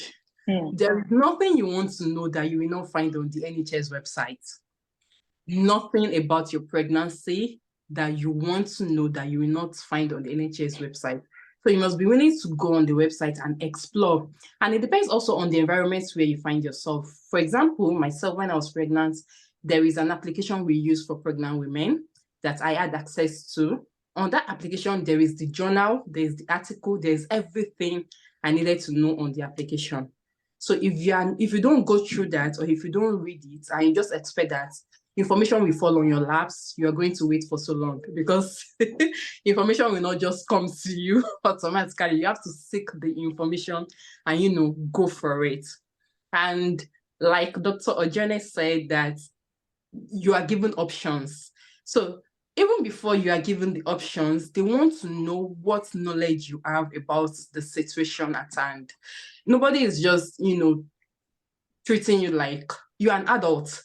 Yeah, you are taught to be responsible in the UK. You are expected to be responsible. So they want to know, what do you know? What idea do you have? If it's not clear, you make it known that, oh, I'm not so sure about this, but I think, or I've read that. You make it known. Then they cannot give you detailed explanation. For instance, when I was to have my baby, I was supposed to have my baby through vaginal delivery, but something went wrong and I had to add my baby through cesarean section. And the doctor started talking about unstable lie. I started talking about all the jargons. Of course, I could relate because I was a medical practitioner. I was in the whole, this was in my department. So it made sense to me. I had done this, I had practiced this. But if I don't have any medical knowledge and start talking about the jargons, I'm just there. I have no idea what they're talking about, and I'll just go with yes. So it is important that you also fill yourself up with as much knowledge as you can have access to. And finally, I'm going to say that if you are in the UK as a new mom and you are thinking about getting access to healthcare, it is not difficult, because your access to healthcare, depending on what status you are on, and when I say status, depending on the type of visa you are on, if you are currently working a job, you need to liaise with your manager at work to give you the room to attend antenatal care. So your manager has to be aware, your midwife has to be aware, so that you can plan the dates that you need to attend your prenatal care with your midwife. Because you might have a date with your midwife and then you don't get a chance to go from work, and you would feel that they are not understanding. But in this country, you cannot just leave work, and you have to be open to some extent with the people that matter, which is your boss and then your healthcare provider, so that you don't find yourself in an uncomfortable situation. And that kind of withdrawal symptom we have in Nigeria, you're like, I don't want my manager to know. I don't want, and especially in UK, trust me, what the manager knows, everybody in the department is aware. So you should, be open-minded and not have any problem with that, because it's not a big deal to be pregnant and for people to know here in the UK. So it is important that you are open-minded, and you also let everyone know when you don't have the capacity to get things done. So if you feel that you are very much overwhelmed, or you are going through some mood disorders as a pregnant woman and you are so scared to speak out, it is going to do you more harm than good to keep things to yourself and not talk to your health practitioner. Okay, so I don't know if that makes sense, but it is important that you open up as much as possible, so that you don't find yourself, because pregnancy in this country is tough. I know what I went through, I know what I went through. It is tough. It's completely different. So it is important that you are open-minded and you allow yourself to be a little bit vulnerable to the people that matter. Yes, I'm going to stop. Thank you so much. Thank you very much for that. I'm going to come to Nurse Onyola, because I have a lot of questions for you, especially as it relates to pediatric care. But let me quickly speak with Jumoke. Jumoke, someone is asking that getting a scan can be very difficult. In Nigeria, if you come to that and say, I feel like my baby is moving, you just go to the nearest diagnostic center, go and check your baby. You go, but someone is saying that it's quite tough What are your thoughts on that? I think I'm not sure if I asked anyone earlier. I was asking about vaccines because in Nigeria, you have to take anti-malaria medications when you're pregnant. You also have to take tetanus injection. It's a routine in Nigeria. So, what are the routine vaccines that expecting moms should expect when they're in the UK? And then, of course, I spoke about the scan question as well. Over to you. Okay, hello everyone. Hi Kemi. I'm just going to mention before I start that I know you from college. So I'm also a midwife here. I work as a midwife wow. here. Yes, Interesting. when you were VP. Oh yeah, I remember. Good to see you. Nice to see you. I'm going to mention that I'm also a midwife. I work as a midwife here. And it's quite different. So let me go with the vaccines. With the vaccines here, it's not like the way it is in Nigeria. The difference between Nigeria's system and the system here is that Nigeria is very, very infection. They look at things from a place of infection and the things that are endemic in Nigeria before they give you vaccines. And when you come into the UK, it's quite different in terms of the diseases that are endemic. So that's why. So tetanus is not routine in the UK. So if you're going to be seeing vaccines, most likely flu vaccines, and they also do it based on your history and your health or medical history to know what vaccine needs to be given to you. So that's why when you go for your antenatal booking, they'll ask you a whole lot of questions. They try to understand everything about you. So the common vaccine they will usually give to pregnant women is flu vaccine. Nobody gives you anti-malaria here because malaria is not like a problem here, so nobody gives you malaria. So if they'll give you anything, it has to be tailored to your specific needs as a person. So you're supposed to have a bet plan. So when you go in, so usually in terms of care in the UK, the midwife is the primary care provider for pregnant women.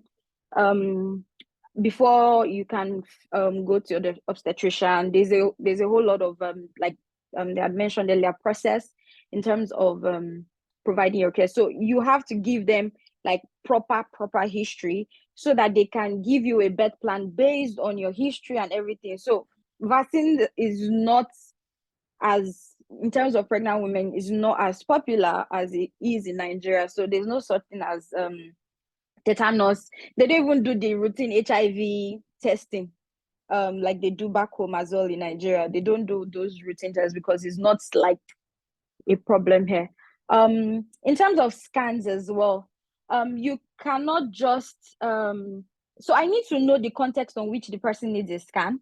So if you are needing a scan in terms of reduced your baby's movements reduces, I cannot talk for like every NHS system, but based on where I work, you are supposed to have a named midwife that works with you, that gives you antenatal care, and you're supposed to call in. They would give you a number to call in, either to the midwife themselves or into the maternity assessment unit for that area in which you're attached to, or that hospital that you're attached to.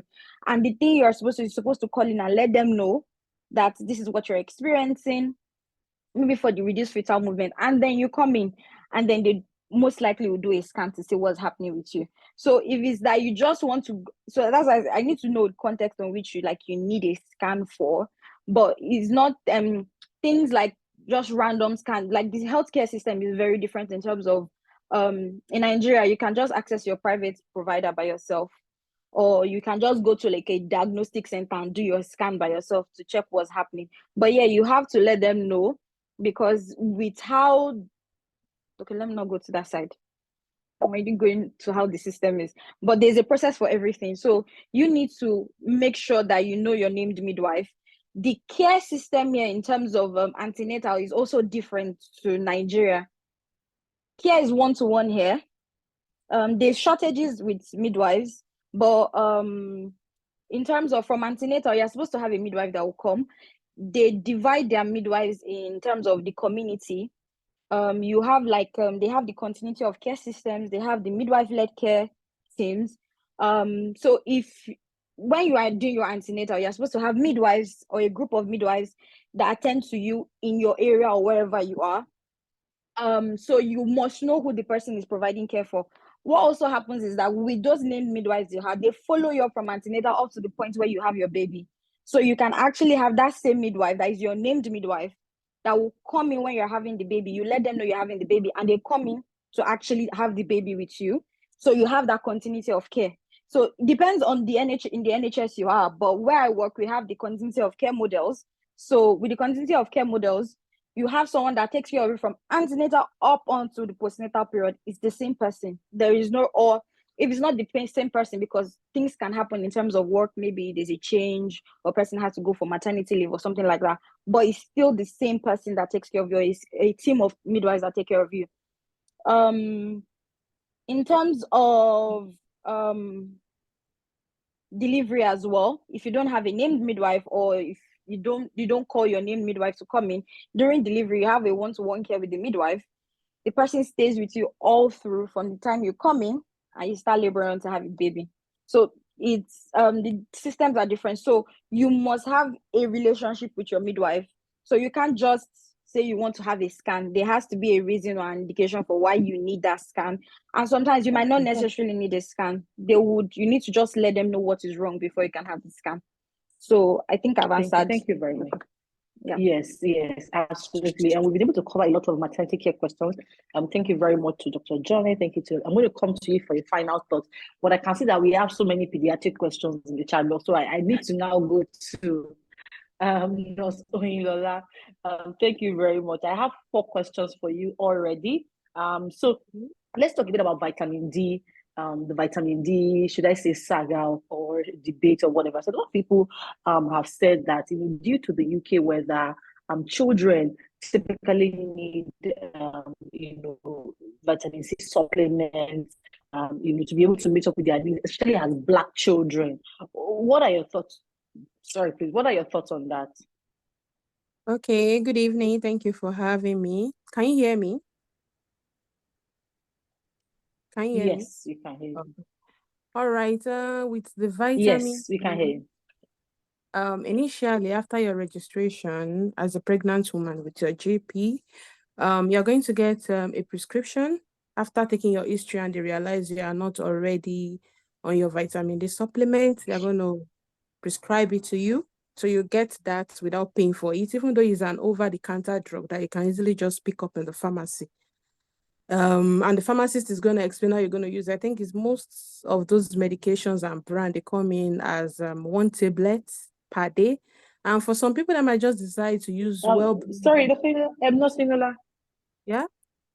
Sorry, I was referring to the vitamin D for children, actually, not for expecting moms. For children. Okay. From your pregnancy. Yeah, to help with your baby development in utero. And then by the time you have your baby, your midwife is going to have some health education with you before you take your baby home. So they're going to recommend you to have buy vitamin D supplement for your baby. And I think most of them, they come in oily forms. Yeah. So you are going to be recommended, even though you are breastfeeding, you have to take a vitamin D, even if the mom is still taking vitamin D.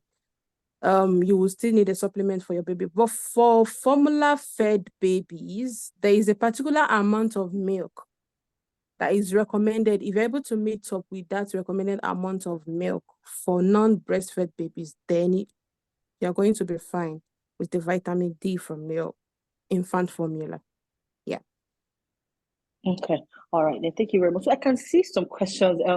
Unfortunately, we don't have the whole day here. We started at 4:30. We're already almost 2 hours in. So I can see some particular questions that I won't exactly say is not a perfect fit, but for example, personal questions around the induction of labor and personal questions. I would ask that you send a chat to us on WhatsApp to be able to address that question, because what we're trying to do with this panel session will be to address specific questions that are focused on having a baby so that we can have more insights about this. So we're asking questions, for example, like what are the specific supplements that children need in the UK? We're asking questions around vaccines. So for children that are in Nigeria, I mean, just really things that are very specific. So I don't want us to deviate from that, because if you're asking personal questions about your personal pregnancy experience, that's almost like a consultation. And I wouldn't want us to get into that today. So I can see those questions, and that's why I decided to bring that up, that we will not be able to do personal consultations on this during this panel session. Okay, so let me also ask you, you've clarified that children and even pregnant women definitely need vitamin D, because of course we are Black and the UK weather. So that's now clear. Actually, not necessarily because we are Black. It's because of the lack Okay. of light from the Okay. region. Okay. Yeah. Okay. All right. All right. Perfect. Perfect. Okay. So my next question for you will be regards to the vaccine. Now, for some of our moms, migrated from Nigeria, you already had your baby, whatever amount of weeks, 2 months, whatever. Then you go there. The vaccine schedule for children is completely different in Nigeria. You get to the UK. How do you? Sorry, please. We've already talked about it. I can see Mama still asking personal. Please send us a chat. Please promise put the chat link. We're trying to focus on the purpose of which everyone is here, so that we don't deviate. Yeah. So sorry, I was asking you that. So when you go to the UK, how would you go about getting the whole vaccine thing together, considering how different these schedules are? Okay, I'm really gonna talk from my experience because I actually work with children with special needs and complex needs at the moment. Children with history. So from my own experience, I came with 2 older kids before having my baby here. So I was so particular about their vaccination. So what I would advise every mom is just come with your vaccination record, the green one we're given from Nigeria. Yeah. So your GP, your nurse practice, your practice nurse in your GP is going to work it out. She's going to hold it for like maybe a couple of days. She's going to go through what has your baby had at birth. What is your baby expected to have in the UK? Our schedule is a bit different. I think from what I could deduce, we had some earlier vaccination in Nigeria, which they take as maybe, for example, they take 2 doses of measles vaccine or maybe mumps. But in Nigeria, I think is a 14-week baby has already had like 3 doses or something. So sometimes they may skip the 3rd dose, give you a booster dose. So they're going to work it out, explain everything to you. So if you're planning to come to the UK or you're new in the UK, just come with your green card. Even if you didn't come with it, just get someone at home to snap it for you or something and just send the soft copy and take it along. If you want a red book, in case your child wants to start school, you want to continue keeping the record. If your child is still under 1 year, your practice nurse might decide to give you a red book because you came with an infant into the UK. So you can use the red book to continue your vaccination for the UK. Then the one from Nigeria, they're going to ask you to put that down in your baby's red book yourself because they are not the ones that give it to you. So that's the way you're going to transition. They're going to work everything out, give you booster dose where needed, skip some vaccines, but they are going to make sure your child is fully vaccinated. All right, then. Thank you very much for sharing on that. I want to now, I can see that we have Dr. Okoye, who is a general practitioner. I want to quickly go to her to ask 2 key questions. Dr. Okoye, can you hear us? Okay, all right. Thank you very much for joining us. I know you've had such a busy day and your time at work also ran a bit over, but thank you very much. I want to quickly move to you. 2 questions for you. What are the common illnesses? I said that you've seen in your practice. What are common illnesses that children in the UK often have? How do you think that moms that are listening can mitigate against this? What can they do? And my second question, Tochi raised a very crucial question earlier, and she said that in a lot of African homes, are beginning to see that one child there would have be a special needs child, will have a particular condition or whatever. How true is that? Is that a figment of our imagination? Or is there some form of truth in this? And what can we do? So I think to your first question, I think the common things that we tend to see here are a lot of respiratory illnesses, especially during winter. So what you find is that many kids would have a lot of colds, coughs, tonsillitis, chest infections, literally like winter season. So from about October till about March, kids tend to come in with a lot of illnesses. especially respiratory illnesses. It's very common. It's nothing to really worry about per se, but it's just to be aware of and just to know when to seek help from the GP. Now, is there really anything you can do as a parent to prevent it? It's very difficult because obviously kids tend to go to nurseries or schools, and really, oh my, like when you have kids, I mean, I just had a baby like 8 months ago and he's starting nursery very soon. And I know that when he goes, like every other week will be one cold or the other. So it's very difficult to, you can't, there's not really much you can do really from a parenting point of view as to preventing it, especially if your kids are going to school or nurseries, because sadly nursery is like the infection hub. So well, I mean, from a parent point of view, you can just really just maybe just feed well, make sure they're healthy and well in themselves, and just be aware of really when to seek help. So like if the child has a fever and it's not settling, or if if he or she's not eating or drinking well, just really knowing, okay, fine, this is not your simple cold. My child might need to see a doctor. So I think so basically in summary, what would you see regularly? It's just tends to be the colds, the chest infections, the tonsillitis. So any respiratory thing that's winter season. By about March, April time, it starts to fade away and most kids are fine. And then it starts again by September, October. So yeah, I hope I answered the first question.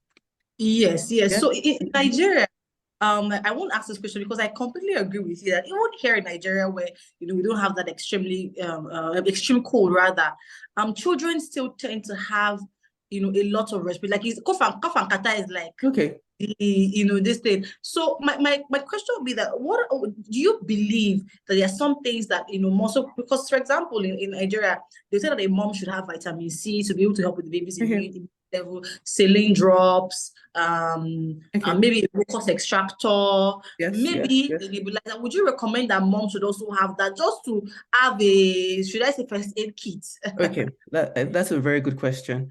So like I have an 8-month-old now. So in my house, I have the thing to like, I have a nasal aspirator to suck his nose. That's a must have.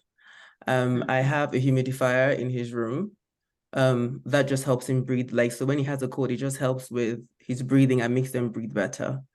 I would advise like saline drops. Yep, definitely have that. I would advise, so they have like rub, but we have like baby vapor rub. Sorry, I haven't practiced in Nigeria before, so I don't know what we have in Nigeria. So, exactly. But aboniki is very, so yeah, they say aboniki is very harsh. So they have like the one for babies. That's a lot milder. So I would have the baby vapor rub, very important. There's also something called Allbass oil as well. I'd have the baby one. There's a baby one too. And then just paracetamol and Nurofen. So I think those are the key things that I would have in the house. Antibiotics, sadly, you can't get them. They have to be prescribed by your doctor. So, but at least the starter kit would just be like the nasal aspirators, the vapor rub for babies, Allbass oil for babies, paracetamol, and a humidifier in the room. That's perfect. Yeah. So this is definitely a starter kit. Yes, and then yes, saline drops. Yes, yeah. Every mom should, because I say that cold and kata can show any mom shaggy. Yes, definitely, definitely. Shaggy. So mom should. Thank you. That was very good. Now let's talk about this issue of special needs. Okay. It's a big one. I don't already asking about it. What are your thoughts on this? You know what? It's a big one, I have to say. Is there something we are doing? Sorry, because maybe there's something we are doing. Let's know so that we will not do it again. No. I don't think so, because I've tried, especially like when it comes to things like autism and stuff. Like, I don't think it's anything we're doing per se. I think sometimes it's just genetics. Not even I think it is genetic. Like there's genetics is a risk factor. So if you have a sibling that has autism, for example, the risk factor of the other one having autism is increased. Is there anything? No, so basically there's no clear cause, unfortunately, for these things. So like you can't really say, okay, I did this in my pregnancy, or I did this in when the baby was born, and this is why they have this.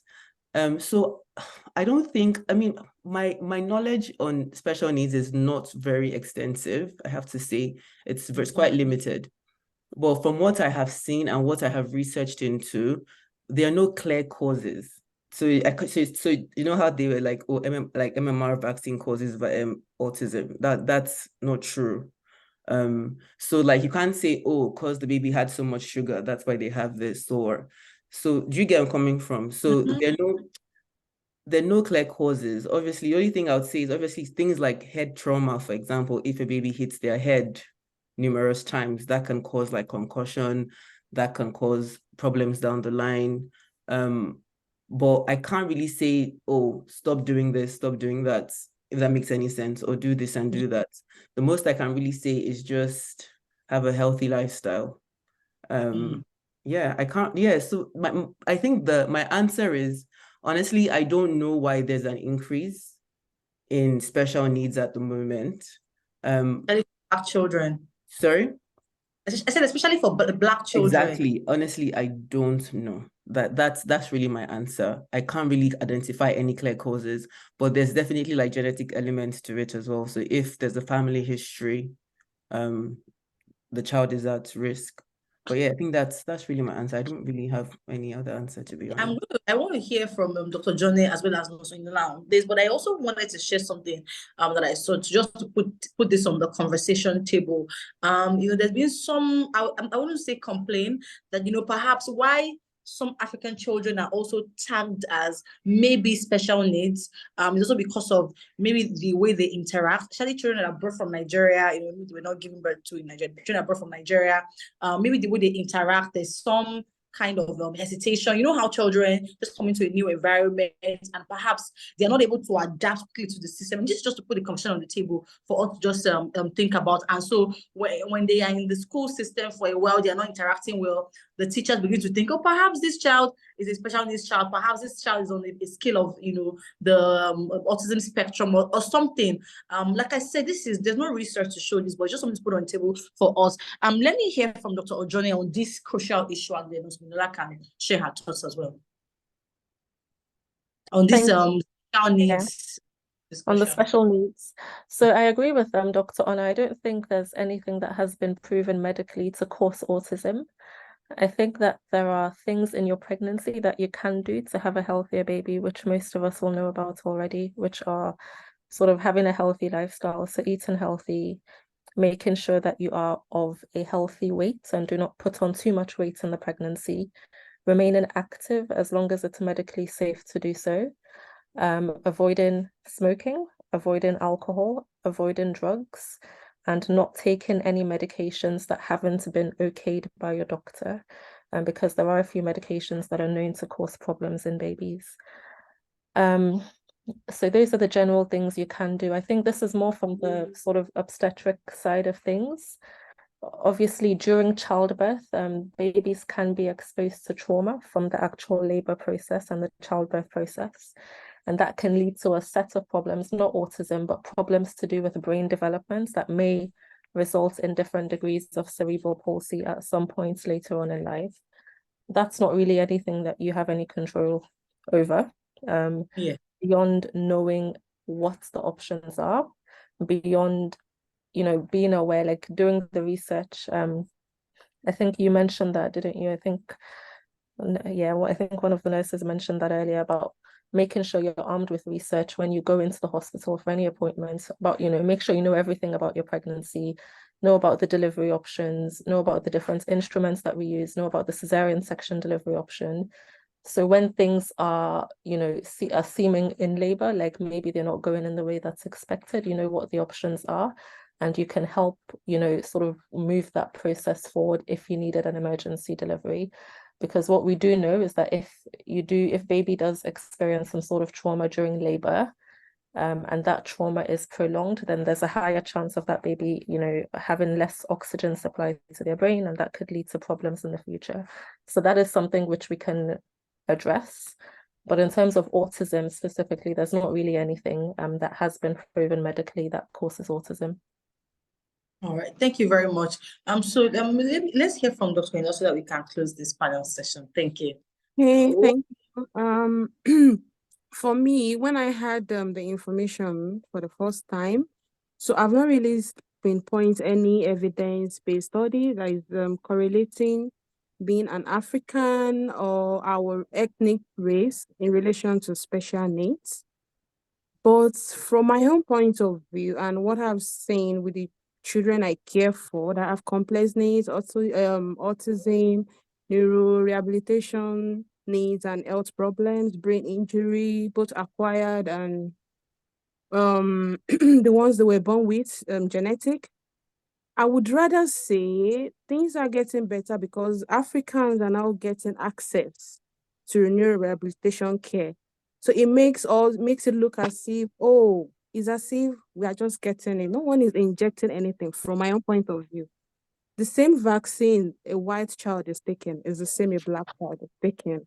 So I would rather say, because initially, most of these neurorehabilitation centers are filled with white children. In fact, you would see, I've had friends like their children are diagnosed with autism, but they are not really getting the expected medical care, the one-to-one teachers, education experts that their children need in schools just because maybe they are even Black. So that is what I would really say. Seeing African children with special needs means that we are getting the attention. And when you talk to people with special needs, when you find out from them, even their family history, they've had special needs right back from Nigeria, but there was not really much attention. There was no care. Children have been beaten when they were growing. They didn't really get this special care, good communication. So it's not like anything is being done to African children in the US and Western world. From my own perspectives, presently now I'm seeing more African children in my trust, being cared for the same way as the white children or other children from other ethnic. So I think it's actually a good news, not really something looming or something coming for us. No. Well, okay. I hope that puts the minds of moms at rest, thinking, maybe something is happening. No, let's okay. No, I would like to add, okay, sorry. I wanted to add a point concerning the special needs issue because I had a personal experience. And from my own experience, what I want to point out is the difference in behavior between Black children and white children, sorry to use the tag of color, is one of the basis of this diagnosis. Because especially if you have a baby boy or a baby girl that is very boisterous, that is strong-willed, and they tend to have like that mindset of their own. And it's continuous when they go to nursery, and you find them in nursery, and the nursery teacher or the key worker of the child at the nursery keeps complaining that your child doesn't listen to instruction, your child is always active, your child is stubborn. They try not to use the word stubborn, but you get what I mean when I say stubborn. And they start again that child as one who has special needs. They start seeing the child as one with a behavioral issue, mostly ADHD.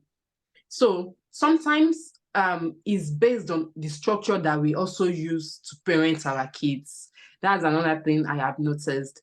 You will see the people who live here talking to their kids as if they're talking to adults, like having a sensible conversation with the kids. But what most of us do as Black parents is we yell at the kids, we raise our voices. So the kids is already, taking some cues from that reaction that they get from us. So when they go outside, they find it strange to adapt to cool, calm environments where you can easily tell them to sit in one place, and they find it easy to sit down, and they see nobody's yelling at them. So those differences in the behavior between our kids and their kids is also another thing that, brings up that idea of Black children have what's it called, special needs. Because when you look at the statistics, statistically speaking, most of the diagnoses that Black children tend to have is ADHD and autism. And when you see the autism is always the background kind of autism. It's never the type where they have physical manifestation of problem with their mobility, or they are unable to, steadily do things on their own and all of that. It's mostly towards the behavioral points of autism, and not the sensory or the motor part of autism. So for me, like also Inola said, is not in the vaccines. Even if you don't feel comfortable, when you go to the clinic to get vaccines for your children, you can tell them that you want to see what the child is having. You can ask questions about the vaccine your child is getting, because whatever your child gets is what every other child will get. When you are in your labor process, you tell them you want to know everything that is being done. Naturally, they are going to explain to you. My anesthetist was telling me that he had to give me this. This is the job of this. This is what I should expect as the side effect. Even if you don't get someone that will give you that explanation, ask question. What is that you're about to give me? You want to know. You have access to Google. Google it and read it and know for yourself. But it is completely unethical and illegal for anyone to give you what will cause danger to you, because if you know, you can actually sue the institution. But if we are able to work on ourselves as well, work on our behavior, create a structure, and maybe sometimes learn, honestly, because this is the environment where we find ourselves. Like Oyinlola said, people beat their children when they misbehave. There's a reason why a child throws tantrum. Why not find out the reason why that child is throwing tantrum and address that particular root cause of the child's tantrum, rather than, reacting to it? So all those little things actually come together to make up whatever it is that the child does to others outside when they go to their nursery. So all these behavioral issues is mostly based on, because when you look at white children with special needs, is more on the severe level.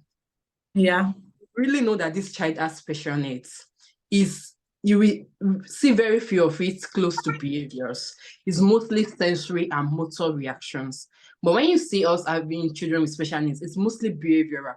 So if we're able to work on the behavioral part of it, I'm sure that there will be an improved statistics on the tag of Black children having special needs, because anything that goes beyond, there's a norm here. Here there is a norm. There is what they expect from a child of 2. There's what they expect from a child of 3. So whatever your child does outside of the norm is going to be classified as abnormal, naturally.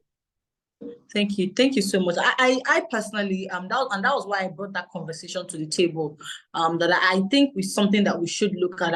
I'm not quite sure it's a medical, because there's no research, and we know that medically there must be some research to back whatever it is that we're saying. So thank you very much for that. Someone asked about a child of 2 years not talking yet.